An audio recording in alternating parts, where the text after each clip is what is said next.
And welcome back to the next video of accounts Adda. आज ये video number 117 और 17 पे खत्म करने वाले हैं हम कैश फ्लो को। आज हम कैश फ्लो का जो रिमेनिंग फॉर्मेट है उसको पढ़ने वाले हैं। इससे पिछले वाली वीडियो नंबर 114, 15, 16 तीन वीडियो कैश फ्लो की बन चुकी है, जिसमें हमने कैश फ्लो को पढ़ा है from the beginning till operating, यानी हमने ऑपरेटिंग तक पढ़ लिया कैश फ्लो। ऑपरेटिंग एक्टिविटीज से किस तरीके से बनाया जाता है ये भी देख लिया। एक बार रिवाइव करते हैं। कैश फ्लो की स्टार्टिंग होती है नेट प्रॉफिट से, उसमें कुछ चीजें ऐड होती हैं, कुछ चीजें माइनस होती हैं, फिर आता है नेट प्रॉफिट बिफोर टैक्स। फिर क्या करते हैं, फिर हम नॉन कैश आइटम्स को एडजस्ट करते हैं, नॉन ऑपरेटिंग को एडजस्ट करते हैं, फिर आता है operating profit before working capital changes, और फिर लास्टली करंट एसेट्स और करंट लायबिलिटी को एडजस्ट किया जाता है। यहां से आगे बढ़ने से पहले हम एक बार चेक करते हैं कि हमें कितना आता है और कितना नहीं आता है। हम यहां पे कुछ 2-3 चीजें बोलने वाले हैं। आपको खुद को पता लगाना है कि वो चीजें कहां आने वाली हैं। इधर वो वर्किंग नोट में आएंगी, नॉन कैश में आएंगी, या फिर ऑपरेटिंग में आएंगी। ठीक है। सबसे पहले provision for tax. Provision for tax आता है कहां पे? वर्किंग नोट में, करंट ईयर का। इनकम टैक्स पेड कहां आता है? इससे जस्ट ऊपर, ऑपरेटिंग से जस्ट ऊपर। Then depreciation, non cash items. Increase in provision for bad debts, non cash items. Reserve and surplus, working note. Refund of tax, working note. Debtors increase हुए, operating. Creditors कम हुए, operating. ठीक है। तो ये कुछ चीजें हैं जो हमने पढ़ी। आज हम करने वाले हैं कि भाई ऑपरेटिंग आ गया है, उसके बाद इन्वेस्टिंग में क्या आता है, और फिर देखेंगे कि फाइनेंसिंग में क्या आता है, और यहीं पे कैश फ्लो के स्टेटमेंट को आज खत्म करेंगे। देखो भाई, सेकेंड एक्टिविटीज अपनी होती है investing activities. These are such activities जो कि हम कहते हैं फिक्स्ड एसेट से या लॉन्ग टर्म एसेट से रिलेट करते हैं। शॉर्ट टर्म एसेट्स करंट, या करंट एसेट्स करंट लायबिलिटी से तो ऑपरेटिंग हो गया। इन्वेस्टिंग में आता है long term assets such as building, machinery, investment, ये सारी चीजें। तो समझना, अगर इन्वेस्टमेंट और करे या मशीनरी खरीदी तो पैसा आएगा या चला जाएगा? पैसा आएगा या चला जाएगा? तो पैसा चला जाएगा। अगर मशीन खरीदी है तो पैसा चला जाएगा, यानी कि लेस करना है हमको क्या? Purchase of assets. कौन से एसेट्स? यहां फिक्स्ड एसेट्स होंगे या लॉन्ग टर्म एसेट्स होंगे। Current assets and current liability operating में आती है, या long term assets and long term liabilities आती है। भले ही लॉन्ग टर्म मशीनरी हो या लॉन्ग टर्म इन्वेस्टमेंट हो, वो सब इसमें आएगा। अगर बड़ी है, पिछले साल 1 लाख 30 लाख 1.5 लाख हो गई, यानी कि 50,000 की परचेजिंग करी है, तो वो क्या होगा? लेस हो जाएगा यहां से। क्यों लेस होगा भाई? क्योंकि एसेट्स खरीदने से पैसा गया बाहर, यानी कि आउटफ्लो ऑफ मनी। समझ में आया? इसका उल्टा हो जाएगा, ऐड हो जाएगा क्या? Sale of assets. अगर फिक्स्ड एसेट्स या लॉन्ग टर्म एसेट्स की सेलिंग हुई है, लॉन्ग टर्म करंट नहीं, सेलिंग हुई है, तो वो जुड़ जाएगा। क्यों? बेचने से पैसा आता है। और ये दो चीजें आ गई, और क्या आएगा? और हमने नॉन कैश और नॉन ऑपरेटिंग में कुछ ऐसी चीजें थी जिनको हटाया था, जो कि वहां की नहीं थी। For example interest income, rental income, dividend income. ये 3 तरीके की इनकम थी जो मैंने वहां लेस करी थी, और ये बोल के लेस करा था कि भाई वो ऑपरेटिंग की नहीं है। मुझे इंटरेस्ट तब मिला जब मैंने कहीं पे पैसा इन्वेस्ट करा, रेंट तब मिला जब मैंने किसी को रेंट पे मेरा कोई भी जगह दी, ठीक है, और डिविडेंड कब मिला? जब मैंने कहीं और पैसा इन्वेस्ट करा है, किसी कंपनी के शेयर्स वगैरह खरीदे हैं वहां से। ठीक है। तो देखो, ध्यान समझना इस चीज को। वहां लेस हुआ था, क्यों? क्योंकि वो वहां का नहीं था, वो यहां का है, और इनकम है, तो यहां क्या हो जाएगा? ऐड हो जाएगा। तो देखो, रेंटल, इंटरेस्ट स्लैश डिविडेंड, तीनों में से जो जो इनकम हो वो आपको यहां ऐड करनी। ध्यान रखना, इनकम है, खर्चा नहीं है, मिला है तो यहां लिखना है। ठीक है। तो इन्वेस्टिंग में बस इतना ही है। इन्वेस्टिंग में बस इतना सा ही आता है। इन दोनों को ऐड करा और इसको माइनस करा, जो आएगा उसको हम बाहर लिखेंगे with the name of cash flow from investing activities. Cash flow from investing activities, समझ में आया? ये आ गया बाहर। अगर ये प्लस में है तो cash flow from investing activities, minus में है तो cash used in investing activities आ जाएगा। इसके बाद हम करते हैं cash flow from financing. Investing में सिर्फ ये कि ऐसे खरीदे तो लेस हो जाएगा, बेचे तो प्लस हो जाएगा। और रेंटल डिविडेंड या इंटरेस्ट की कोई इनकम आई है, बहुत कम केसेस में आती है तो वो भी ऐड करेंगे, जो आएगा वो यहाँ। ठीक है, नेक्स्ट देखो, third last, cash flow from financing activities.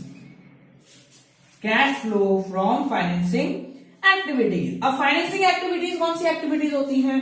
जो बिजनेस के कैपिटल स्ट्रक्चर को, हमारी ऑर्गेनाइजेशन के कैपिटल स्ट्रक्चर को डिफाइन करती हैं।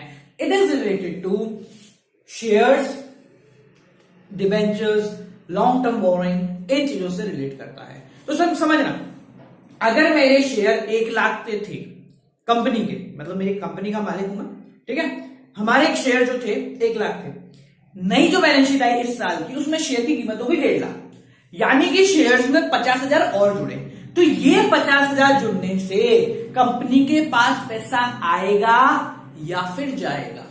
ये बताओ। शेयर 1 लाख के थे 50,000, इस साल 1.5 लाख के हो गए, तो जो 50,000 चेंज हुआ है, 50,000 जुड़े हैं, वो जुड़ने से कंपनी के पास पैसा जाएगा या फिर कंपनी के पास से पैसा निकल जाएगा? यानी कि कंपनी में पैसा जुड़ेगा या माइनस होगा? बोलो, इनफ्लो है या आउटफ्लो है? ये इनफ्लो है। क्यों है? क्योंकि जब शेयर इशू करे 1.5 लाख का, कंपनी ने 50,000 के नए शेयर निकाले, तो जब नए कंपनी ने नए शेयर निकाले तो लोगों ने शेयर खरीदे तो पैसा कंपनी के पास। सो अगर कंपनी ने नए शेयर इशू करे हैं तो वो ऐड हो जाएगा इशू ऑफ शेयर्स। इसी तरीके से अगर नए डिबेंचर कंपनी ने दिए हैं तो उनका भी ऐड हो जाएगा। शेयर डिबेंचर वो दोनों यहां पे ऐड हो जाएंगे। ठीक है, शेयर इशू करें तो भी ऐड, डिबेंचर इशू करे हैं तो भी ऐड। ठीक है, अब ये समझना। इसका उल्टा, अगर कंपनी ने डिबेंचर का कर दिया रिडम्पशन तो पैसा गया, साथ साथ शेयर वापस खरीद लिए, बायबैक ऑफ शेयर कर लिया, शेयर खुद ने खरीद लिए तो वही चला जाएगा पैसा। तो बायबैक ऑफ शेयर हुआ या फिर रिडम्पशन ऑफ डिबेंचर होगा तो उससे पैसा चला जाएगा। और समझो, और क्या है? और एक चीज और रह जाती है बस इसमें, हमने बिल्कुल शुरू में वर्किंग नोट में कुछ ऐसी चीजें थी जो हमने वापस जोड़ी थी, जैसे इंटरिम डिविडेंड और प्रोविजन, सॉरी एक था प्रपोज डिविडेंड। तो वो चीजें यहां पे लेस हो जाएंगी, वहां ऐड हुई थी क्योंकि वो वहां की नहीं थी, यहां लेस हो जाएंगी क्योंकि वो यहां की है, कंपनी ने दिया है। सो फाइनल डिविडेंड जो कंपनी पे करेगी वो लेस हो जाएगा, इंटरिम डिविडेंड जो कंपनी पे करेगी वो भी लेस हो जाएगा। समझ में आया? फाइनल डिविडेंड, इंटरिम डिविडेंड जो कंपनी पे कर रही है वो यहां पे लेस हो जाएगा, वहां जुड़ा था यहां लेस हो जाएगा। समझ में आया? इसके अलावा अगर शेयर इशू करते टाइम कोई नए एक्सपेंसेस आए हैं, जैसे शेयर इशू करते टाइम 100 रुपए का 200 रुपए कुछ एक्सपेंस हो गए, तो वो एक्सपेंस भी यहां पे क्या हो जाएंगे? लेस हो जाएंगे। ध्यान रखने वाली बात ये है कि फाइनेंसिंग मतलब या तो शेयर्स या फिर लॉन्ग टर्म लायबिलिटी, जैसे डिबेंचर्स हुए, लॉन्ग टर्म लोन्स हुए, वो सब इसी में ट्रीट किए जाते हैं। समझ में आ गई ये चीज? इसकी जो टोटल होगी वो बाहर, ये ऐड करे, ये माइनस करे, बाहर। वो क्या किस नाम से लिखा जाएगा? Cash flow from financing activities. Cash flow from financing activities क्या आएगा? बाहर। प्लस में है तो फ्रॉम फाइनेंसिंग एक्टिविटीज, माइनस में है तो कैश यूज्ड इन फाइनेंसिंग एक्टिविटीज। समझ में आया? तो हमने 3 अमाउंट हैं जो कि बाहर लिखे हैं। आपकी बुक में जो फॉर्मेट है उसमें थोड़ा कंफ्यूजिंग है कि अमाउंट बाहर कौन से लिखने हैं, तो हमने क्या करा है, सिर्फ 3 अमाउंट बाहर लिखे हैं। कौन कौन से? Cash flow from operating activities का जो आंसर आया वो बाहर, cash flow from investing activities का जो टोटल आंसर आया फाइनल वो बाहर, और cash flow from financing activities का जो आंसर आया सिर्फ वो बाहर। तो हमारा जो मेन काम है वो इन्हीं तीन से, 1 2 3, और किसी चीज से नहीं, बाकी सब अंदर वाले में लिखा गया। समझ में आया? तो अब क्या करते हैं, इसको एंड करते हैं कि एंडिंग किस तरीके से होगी और कैसे पता लग रहा है कि हमारा आंसर सही है या गलत, वो अब हम इसमें देखते हैं। देखो अब हमने क्या करा है, हमारे तीनों आंसर को मैंने एक तरह लिख दिया। ऐसा आएगा नहीं आपका, ये ऑपरेटिंग आएगा, फिर इन्वेस्टिंग आएगा, फाइनेंसिंग आएगा, ठीक है। तो मैंने क्योंकि बोर्ड छोटा है तो हमने अल्टीमेट जो आंसर थे वो यहां लिख दिए। अब क्या करना है, जो 3 आंसर आएंगे हमारे, जो 3 टोटल थे ऑपरेटिंग के, इन्वेस्टिंग के, फाइनेंसिंग के, इन तीनों को जोड़ा और यहां लिख दिया। कुछ ऐसे मान लो इसका आ रहा है 50,000, इसका आ रहा है -60,000 और इसका आ रहा है प्लस का 1 लाख। तो हमें टोटल करना है भाई, कितना होगा, 1.5 लाख माइनस 60,000 हो गया 90,000। तो ये जो 90,000 आएगा ये कहलाएगा नेट चेंज या फिर नेट इंक्रीज और decrease in cash and cash equivalent. Net change in cash and cash equivalent, यानी कि इस पूरे साल में आपके कैश में कितना चेंज आया, ये आया। जैसे फॉर एग्जांपल हमें क्वेश्चन दे रखा है, जैसे क्वेश्चन है यहाँ कैश और कैश इक्विवेलेंट का जो बैलेंस शीट दे रखी है उसमें दे रखा भाई 2016 में है मान लो 50,000, 2017 में है 60,000, या 2016 में है 50, 2015 में है 60, ठीक है। तो यानी कि इस साल 15 से 16 में आते आते मेरे कैश में से 10,000 रुपए की कमी पड़ गई। तो यानी कि इन तीनों का चेंज आना चाहिए 10,000 माइनस। ऐसा हुआ जैसे 2017 की बात आई भाई, 2017 में कितना आया, मान लेते हैं 80,000 आ गया। 2016 में कितना था, 60,000 था। तो यानी कि इस साल तीनों एक्टिविटीज का टोटल करने पे मेरे पास आना चाहिए 20,000 रुपए। ऐसे आना चाहिए 20,000 रुपए आना चाहिए। क्यों? क्योंकि according to the balance sheet of the company इस साल कैश और कैश इक्विवेलेंट में पिछले साल और इस साल में 20,000 का चेंज आया है, और हम कैश फ्लो के थ्रू यही पता करते हैं कि भाई कितने का चेंज आया है। अगर हमारा यहां तक 20,000 आ रहा है, इसका मतलब हमने ऊपर पूरे फॉर्मेट में ये पता कर लिया है कि कहां कितना कैश का इनफ्लो या आउटफ्लो हो रहा है, ठीक है। यहां अपना आंसर आ गया। उसके बाद क्या करना है, उसके बाद सेटिस्फेक्शन के लिए हम बताना तो पड़ेगा कि हमने यहां से क्यों निकाला, ये सही है गलत। तो कैसे करेंगे, देखो इसमें ऐड किया जाता है opening balance of cash and cash equivalents,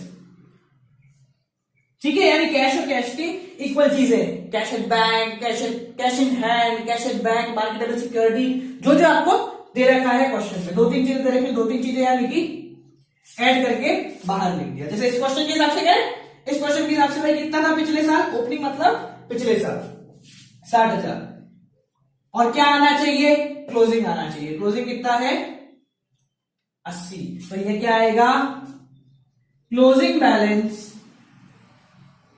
of cash and cash equivalents,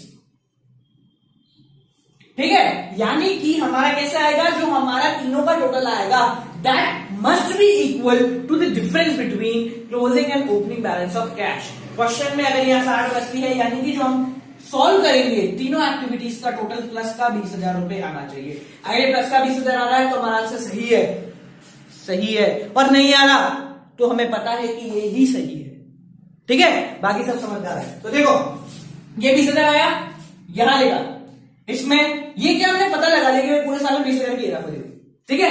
उसके बाद ओपनिंग था कितना 60, इस साल हेराफेरी कितने की हुई थी 20 की, तो टोटल कितना आना चाहिए 80, सही है बिल्कुल, ठीक है। तो ये हमारा आंसर, उसमें हम ऐड करेंगे पिछले साल वाला, यानी कि ओपनिंग बैलेंस, क्या आना चाहिए, क्लोजिंग आना चाहिए। यानी कि हम इस 20,000 का पता कर रहे थे पूरे क्वेश्चन में। समझ में आ गया, ये यहां लिखा, इसमें ऐड करा, answer would be the closing balance of cash and cash equivalent.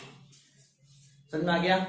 तो गाइस ये था हमारा पूरा cash flow from starting to end, बिल्कुल आखिरी तक हमारा कैश फ्लो यहां पे खत्म हो जाता है। तो हमने क्या करा है, हमने कैश फ्लो को 5 टुकड़ों में तोड़ा है। सबसे पहला टुकड़ा था हमारा वर्किंग नोट वाला, second part would be non cash and non operating, third part operating, fourth investing and fifth will be financing. मैं एक भी बार नहीं बोलता हूं कि किसी चीज को रटो, मैं ये बोल रहा हूं कि आप लोगों को पता होना चाहिए कौन सी चीज कहां आने वाली है। इसकी जो नेक्स्ट वीडियो आएगी उसमें हम इसी चीज के ऊपर थोड़ा सा ध्यान देंगे, और होता है तो एक क्वेश्चन इसका सिंपल वाला करेंगे, उसके बाद फॉर्मेट वाले कुछ क्वेश्चन हैं वो भी करने हैं, और उसके बाद चैप्टर को हम जल्दी जल्दी खत्म करेंगे। So guys, it for today's video, keep on watching account, don't forget to like, comment, share, subscribe, और हमारी वेबसाइट है www.soulstruggler.com, जहां पे जाके आप क्लास 12 की सारी वीडियोस को देख सकते हो। सो